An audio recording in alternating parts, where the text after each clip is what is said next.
भूल गई आँख बाँख भूल गई जकड़ी, तीन चीज़ याद रही नून तेल लकड़ी। ये वो कहानी है जो मेरी दादी ने मुझे सुनाई थी। बचपन से मुझे कहानी सुनने सुनाने का बहुत शौक था। मम्मी की आदत थी रात को रोज़ दो कहानियाँ सुना के तब हमें सुलाती थी। मेरे छोटे भाई बहन और मैं जब तक मम्मी की कहानियाँ नहीं सुन लेते थे हमें नींद ही नहीं आती थी। और जब दादी गाँव से हमारे पास दिल्ली जाती तो मेरी आदत थी कि दादी कहानी सुनाओ, क्योंकि मैंने सुन रखा था कि कहानियाँ दादी या नानी सुनाती हैं। तब मेरी दादी ने मुझे दो लाइनें कही, भूल गई आँख पाक भूल गई जकड़ी, तीन चीज़ याद रही नून तेल लकड़ी। और बहुत सही बात कही थी। उस टाइम शायद मैं छोटी थी, मुझे इतना समझ में नहीं आया कि वो क्या कहना चाह रही हैं, पर मैंने फिर भी मीनिंग पूछा तो उन्होंने मुझे बताया कि बेटा इस टाइम इस एज में मुझे अभी नून तेल लकड़ी याद रहती है।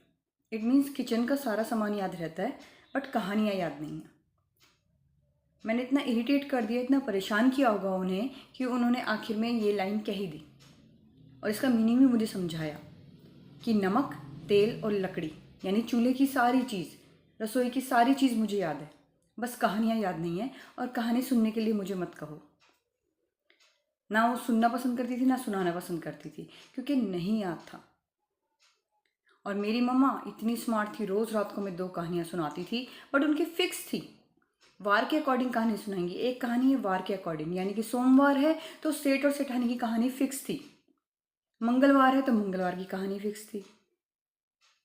एक कहानी वार की और दूसरी वो अपने आप पता नहीं बना के सुनाती थी या उन्हें याद थी तब सुनाती थी, और तब हम भाई बहनों को नींद आती थी। तो ये आदत मुझे बचपन से ही लग गई, कहानी सुनना और फिर सोना और फिर अपने बच्चों को, अपने भाई बहनों को, सबको कहानी सुनाना।